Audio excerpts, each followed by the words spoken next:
मेरा नाम आयशा है और ये मेरी जिंदगी की वो कहानी है जिसे मैंने सालों तक अपने दिल में दफन रखा। मैं एक आम सी लड़की थी जिसके ख्वाब भी आम थे। मैं पढ़ना चाहती थी, कुछ बनना चाहती थी और सबसे बढ़कर अपने घर वालों की खुशी बनना चाहती थी। हमारा घर मोहब्बत से भरा हुआ लगता था। अम्मी की दुआएं, अब्बू की मेहनत और बहन भाइयों की शरारतें, सब कुछ ठीक लगता था। लेकिन कुछ सच्चाइयां ऐसी होती हैं जो बाहर से नजर नहीं आती। मेरे एक कज़न थे, अली। वो अक्सर हमारे घर आते जाते रहते थे। शुरू में वो मुझे एक बड़े भाई की तरह लगते थे। घर वाले भी उन पर बहुत भरोसा करते थे। मुझे कभी अंदाजा नहीं था कि यही भरोसा एक दिन मेरे लिए डर बन जाएगा।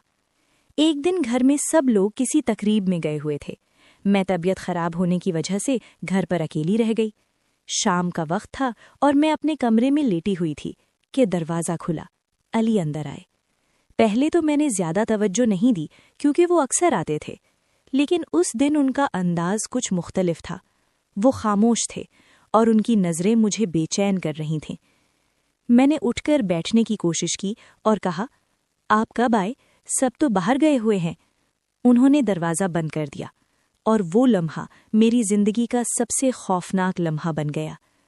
मैंने खुद को बचाने की बहुत कोशिश की, लेकिन मेरी आवाज़ जैसे कहीं खो गई थी। मेरे अंदर सिर्फ खौफ था, शदीद खौफ। वो सब कुछ जो हुआ मैं आज भी अल्फाज में बयान नहीं कर सकती। उसके बाद वो मेरे पास बैठ गए और एक जुमला कहा जो आज तक मेरे कानों में गूंजता है। अगर तुमने किसी को बताया तो कोई तुम्हारी बात पर यकीन नहीं करेगा, बल्कि तुम्हें ही गलत समझा जाएगा। मैं सुन हो गई थी। मुझे लगा जैसे मेरी दुनिया खत्म हो गई हो। उस दिन के बाद मैं पहले जैसी नहीं रही। मैं खामोश हो गई, हंसी कहीं खो गई और आंखों में हमेशा एक डर रहने लगा। घर वाले समझ नहीं पा रहे थे कि मुझे क्या हो गया है।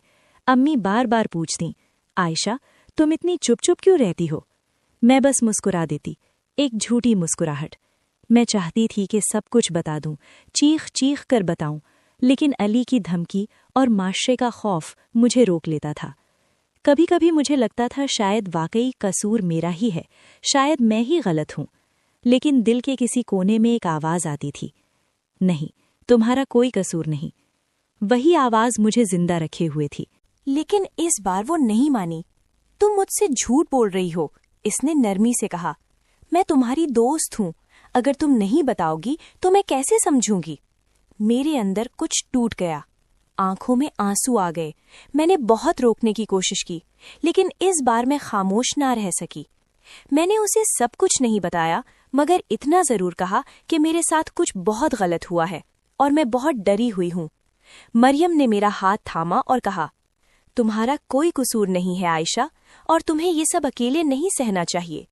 ये जुमला मेरे लिए नया था, लेकिन दिल को सुकून दे रहा था। पहली बार मुझे लगा शायद मैं अकेली नहीं हूं। मरियम ने मुझे मशवरा दिया, तुम्हें किसी बड़े को बताना चाहिए, किसी ऐसे को जिस पर तुम्हें भरोसा हो। मैं डर गई, नहीं, मैं नहीं बता सकती। अगर किसी ने यकीन ना किया तो? वो कुछ देर खामोश रही, फिर बोली, सच को छुपाने से वो खत्म नहीं होता, बल्कि इंसान को अंदर से खत्म कर देता है।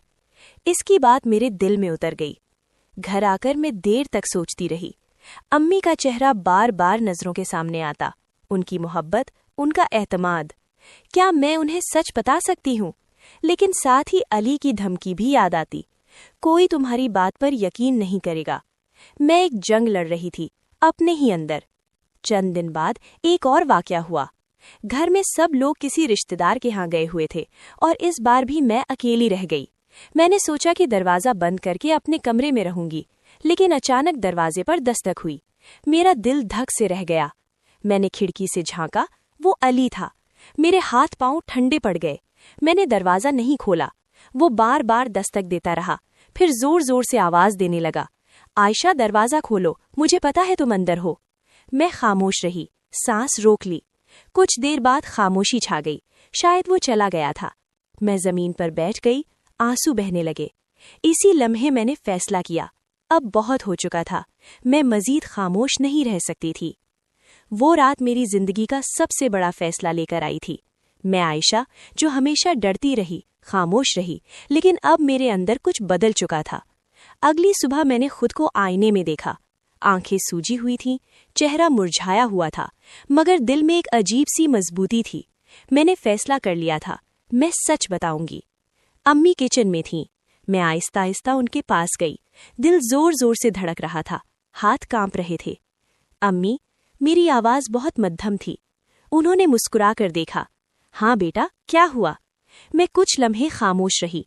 अल्फाज जैसे गले में अटक गए थे, लेकिन फिर आंखों से आंसू बहने लगे। अम्मी, मुझे आपसे एक बात करनी है, बहुत जरूरी। अम्मी फौरन परेशान हो गई। क्या हुआ आयशा, तुम रो क्यों रही हो? मैंने हिम्मत जमा की और टूटे हुए अल्फाज में सब कुछ बताना शुरू किया। हर जुमला मेरे लिए एक बोझ था, मगर मैं बोलती गई। मेरी आवाज कांप रही थी, सांसें तेज थीं, लेकिन मैं रुक नहीं रही थी। अम्मी का चेहरा बदलता जा रहा था, पहले हैरत, फिर सदमा और फिर आंखों में आंसू। जब मैंने बात खत्म की, किचन में मुकम्मल खामोशी थी। अम्मी ने मुझे जोर से गले लगा लिया। तुमने पहले क्यों नहीं बताया बेटा? उनकी आवाज भराई हुई थी।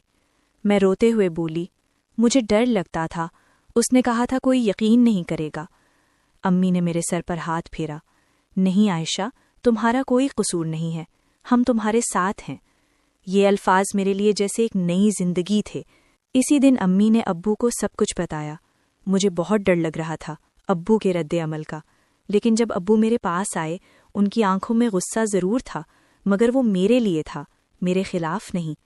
उन्होंने मेरा हाथ थामा और कहा, बेटा, तुमने बहुत हिम्मत की है, अब ये मामला हम संभालेंगे। पहली बार मुझे लगा मैं महफूज हूं।